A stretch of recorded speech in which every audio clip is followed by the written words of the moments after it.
valor de troca e não valor de uso. Então, o empresário, o produtor daquele serviço está pensando o quê? Quanto é que eu ganho fazendo esse serviço? Quanto é que eu perco na geração desse serviço? Nós temos também que é um resultado do trabalho coletivo, ou seja, como já foi falado nas outras aulas de sociologia pelo professor Miro, de história, nós vimos que antiguidade, antes das revoluções, nós tínhamos uma pessoa, um artesão, ele fabricava todo o seu produto. Ele tinha conhecimento do seu processo de trabalho. Né? Então, eu chegava lá e encomendava a ele um sapato, por exemplo, como já foi citado anteriormente, ele que fazia a fabricação da sola, do cadastro, dos detalhes, da confecção, ele tinha conhecimento do que produzir de forma individual. Cada um tinha ali o seu processo.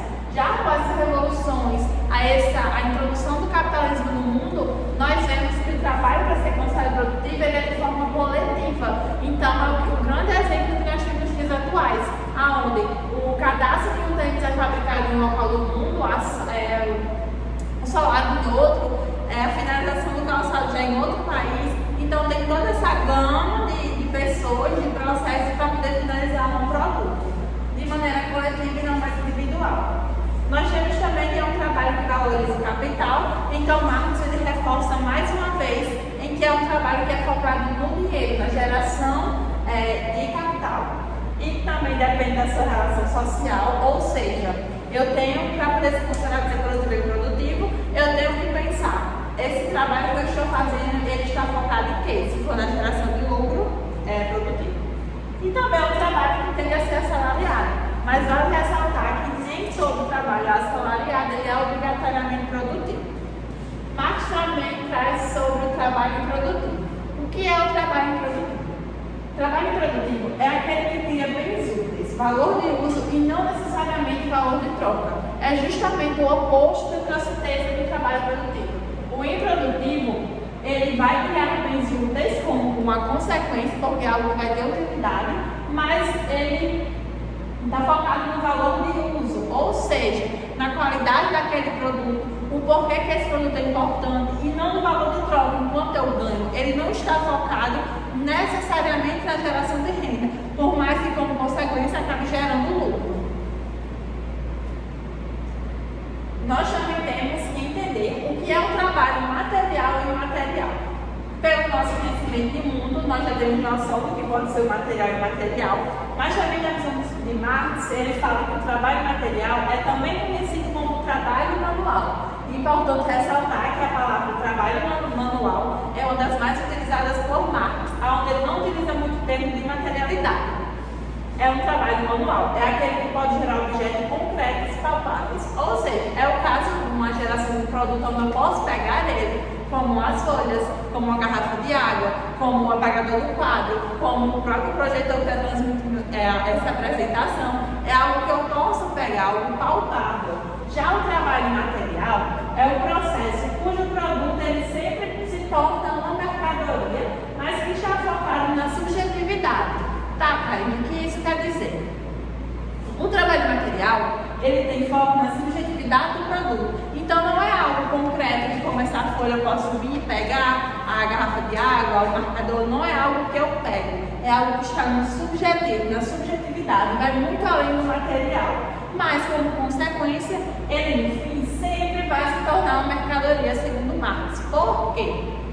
Porque ele vai acabar gerando lucro, mais valor, mesmo que não seja algo palpável que eu pegue, ele também vai ser uma mercadoria.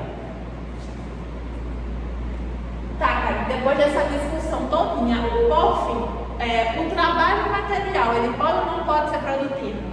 Gente, depois do que a gente estudou, depois do que a gente andou pesquisando, pelo que a gente entendeu, o trabalho ele não só pode, como ele é e como ele deve ser sim considerado produtivo. Por quê?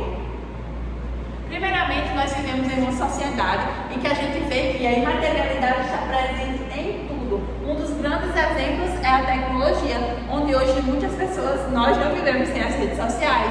As grandes empresas, indústrias, fábricas, instituições necessitam da utilização de softwares, de inteligência artificial, de tecnologia para poder operar, funcionar. Isso é algo material. Eu posso pegar um software, eu posso pegar um aplicativo de maneira física? Não, é algo que está na subjetividade, mas que como consequência consequência, acaba gerando muito lucro, muita renda, muito capital, que é um dos requisitos para o trabalho ser considerado produtivo, né? Essa geração de renda. Então, o trabalho material, como por exemplo a internet, é algo que eu não posso pegar, meio físico, mas que, como eu falei anteriormente, no fim se torna uma mercadoria, e já que se torna uma mercadoria, consequentemente um produto que vai acabar gerando lucro para aquele empreendedor.